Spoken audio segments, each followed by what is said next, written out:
Day to Durocher to Lemon. It's Double Play with Durocher and Day. With their guest, Bob Lemon, here's another chapter of Double Play with Durocher and Day. Welcome to another visit with baseball's most exciting and controversial couple, Laraine Day and Leo Durocher, with their guest for today, Bob Lemon.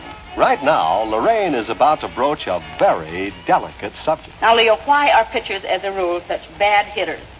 What do you mean, why are they bad hitters? They're bad hitters, that's all. Oh, now, just a minute. Yes, just a minute.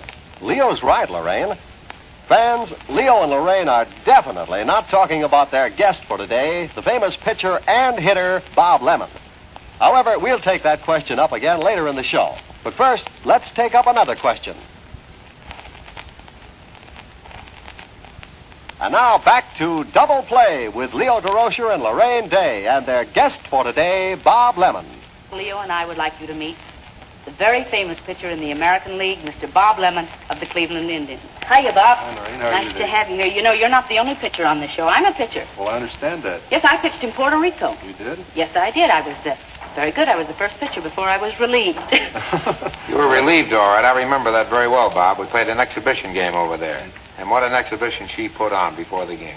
If you've pitched, you've been relieved. Anybody that's pitched any at all has had a relief pitcher now and then, I'll tell you that. That I know. Well, before we get into these questions, I would like to know exactly when you're relieved, what does the manager come out and say to you? I've been quite fortunate. I've played with some very nice, even-tempered managers. I've heard of some managers are awfully rough. Well, just a minute. What do you mean you've heard of some managers? Don't you know I of can't, any? I can't After all, you delve on can't- it too much because I know nothing about it. So I'll just go along with the managers that I've had.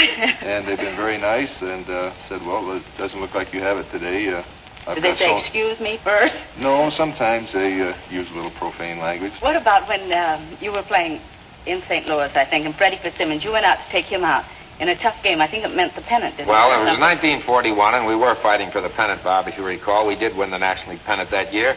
And this was the opening ball game. We were one game in front, and we went in there to play a three-game series. And Freddie Fitzsimmons was pitching a great game, but as you know, he had threw a knuckleball so much, and he has a short arm anyway, it's sort of crooked, and he can't straighten it out. And along about the sixth inning, it started to get shorter from throwing that knuckleball. And about the eighth inning, with the score tied, and he was in trouble, I dashed out to the mound, and I was about to take him out. And when I got about 10 feet from the mound, he saw me coming, and he walked right toward second base. And he was like a big caged lion, and he started to scream at me. He says, "Get away from here. Get out of here."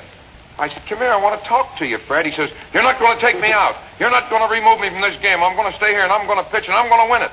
And he was real upset and real mad. And do you know that I went back and stood on the rubber, and I said, "You got to come back here before you can pitch." He said, "I'm not going back there, and you get out of here. I'm going to stay here, and I'm going to pitch." Do you know that I did not get to talk to Fitzsimmons on the mound? He walked out near second base and wouldn't come back.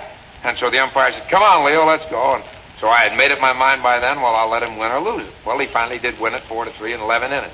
But there's one time that I didn't get to take a pitcher out, and I really had my mind made up to take him out. You know, there's Is that one sometimes... reason that you send Freddie out? There's sometimes I send Fitzsimmons, who's now my coach, because it's happened to me so many times, Bob, when a pitcher, I think, has lost his stuff or is going bad, and I walk out and say, well, how about it? You tired? And he said, well, I'm a little tired, but let me go one more hitter. And about that time, you know what happens, Bob. You do.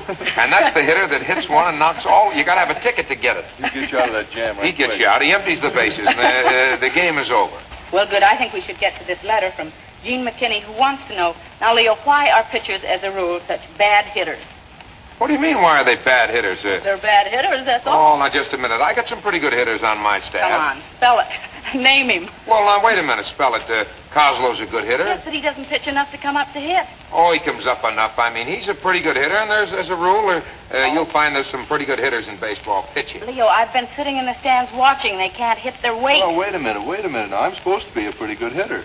Well, all right, but you're an exception. Now, why are you such a good hitter? Well, I think mainly because I started out in the infield and they moved me to the outfield, and the reason I'm pitching is because I couldn't hit. Oh, you couldn't hit or couldn't Oh, hit? no, here's a pretty good hitter. He's being very modest. Yes, well, you see, Leo was an infielder, too, and he couldn't hit Let's either. not bring that up. Take him I a should have made him pitcher. into a pitcher. That's what he should have been as a That's pitcher. what he should have been? Yes. Did you ever want to be a pitcher? No, I always wanted to play shortstop. I figured that's one place that I could play, and I couldn't throw hard enough to be a pitcher. And I couldn't hit enough to play the outfield.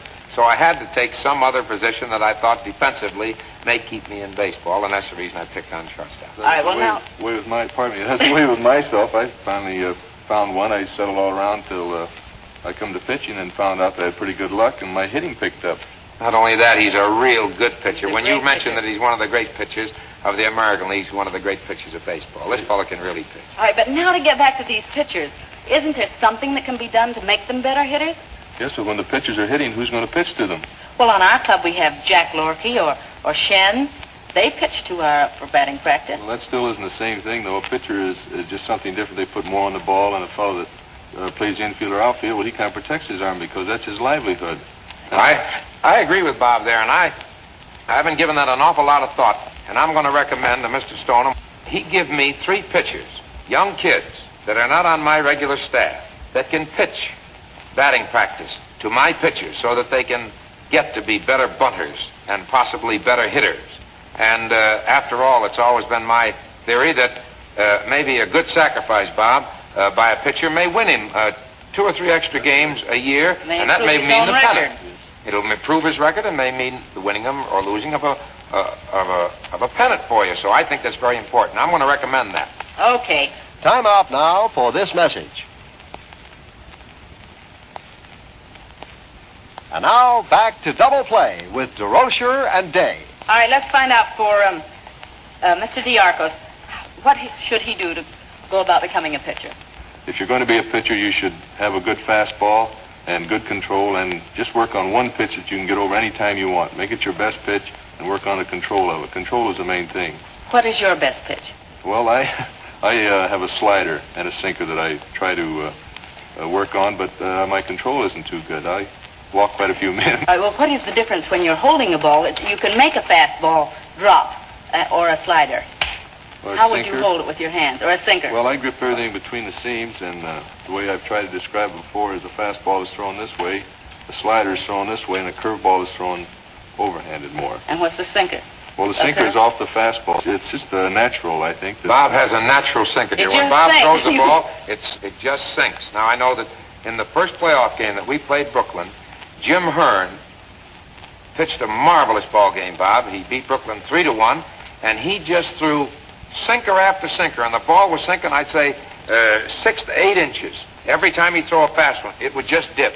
And when the ball game was over, everybody in the club, all our pitching staff, Jansen and Magley and all of them were telling him how much his ball was dipping and sinking, and he said that he was holding it like he always has, but this particular day, the ball just was sinking rapidly. Some way you let go of it. That's all. Goes Just off one of your those middle things. finger or something. Then there's just no way you can tell anyone how to hold a ball to throw a sinker, like you can show No, them I how to think that's hold a a ball to natural. throw a knuckleball, but there is no Well, way. sometimes it's between a fastball and a screwball. Well, speaking of screwballs, I'm probably a screwball to ask this, but would you show me how to wind up? I mean, Leo may get in trouble and may need me. You got to be ready, you know. I've got to be. I'm ready. I'm ready. Come on. I want to watch this. This Well, is going to be good, good. huh? I want to watch this. Well, I think if you throw the rubber with your right foot, if you're Yeah. right-handed, are you right-handed or left-handed? I'm right-handed. You think, all right. Yes. Well, I when write you, that way anyway. Look down and get the sign. Usually you put the ball behind your back, so if you change your grip on the ball, well, the batter can't see it, or some of the coaches that Or steal Charlie your Griffin. or some of the coaches that steal your pitches can't Don't see watch the ball. All right. All Then right. you get your sign, and then you, free and easy, you go up as many times you want to. You get ready, and then you turn and lift your leg and let her go. All right. Now let's Does see. that make any sense? No, but I'll try it. All right. Now my right foot's out there, and Okay. I bring the ball up like this. No, you don't bring it together. You just Just free start and easy. swinging, just free huh? and easy. Yeah. All right. Do you want to Get sing the while I beat. do this? All right. Now when do I throw it? Well, whenever you're ready, just then I go turn this way and throw Let her it. go. That's Wonderful. Now how do I hold a man on base? Well, I think the thing to do is get set first. I think the National League and the American League are different. We have to take our sign on the rubber with our right foot, whereas I think in the National League, Leo, well, you... Yeah, you can take it off the rubber. You can straddle or take it off. In the stand behind National the rubber. But in our That's league, right. you have to take the sign on the rubber, and I have a peculiar way of standing on the rubber. I always lean over and put the ball behind me. Well, your stance is all right with me. All right, thanks. Just lean over and look at the catcher, and when you decide on what you want, Yes we'll or no. come up. Just come up free and easy and come down to a relaxed position and go into that rocking chair again. And Don't you have to keep watching that guy on first? Oh, yes, but see, you're standing in front of me. I got to watch you. There's no fun Oh. looking over this way. I got to over you. All right, well, I've got to The A thing man on is, first if you got a base. man on first base, look over, look back, look over, and don't get any set way of just looking once and going to the plate, because a fellow will steal as soon as he sees that you only look once and throw to the plate. Well, he'll take off. Can you look this way? You can look any way you want. If you can see that way, it's kind of hard, but Well, it might be a pretty good idea to have a mirror on your cap, like a rear... that's cheating. Oh, You can't do anything with All right. him. What if I did this, and I'm holding a man out, and I wiggle my fingers? That's a balk. That's a isn't it? balk. You're deceiving the runner. We saw the picture Angels in the outfield, and the pitcher in the ninth inning was doing that all the time he was holding the fellow on base. Yes, They well, didn't call it on him. Well, you can Bad get rid umpire. of get a lot of things across the movies you can't get along with. Those umpires that can see so good, they all got good eyes. In picture. No, in baseball. Oh, all in the right. movies, the umpire probably isn't looking. Wonderful. Well, you were saying there was so much difference in the American and the National League, which is true. Don't you think it's easier to pitch in the National League? Well, I'm not American so League? sure that there's an awful lot of difference as far as the brand of baseball, Bob, that's played in the American and the National League. In my opinion, I think it might be a little bit easier to pitch in the American League than it is in Well, the I find that National League. they play for a big inning in the American League, and they kind of bunt and run and have all those banjo hitters over in the... Wait a minute. We got some pretty good hitters in the National League. That Musial's no bum. He can hit the ball pretty good. And, Well, we have Williams. And what's the matter with that Kiner? I mean, every time I look what up about at... Jackie Robinson? Well, they're fair. I mean, What do you mean they're fair, Well, Bob? how do you Now, wait a like minute. that? I only see them. I've only been fortunate enough to see them a couple of times. That was in the All-Star game. See, at least he admits he was fortunate enough to only see him. And don't much forget, leadership the we need to National have. League finally won one in the Yes, and All-Star we can go into the World Series. Oh, Let's- no, we haven't got time to go into all that. We want you to join us on our next session, same time, same station, and thank you. Thank you, Bob Lemon. I still think it's easier to pitch in the American League. He always has to have the last word. So long.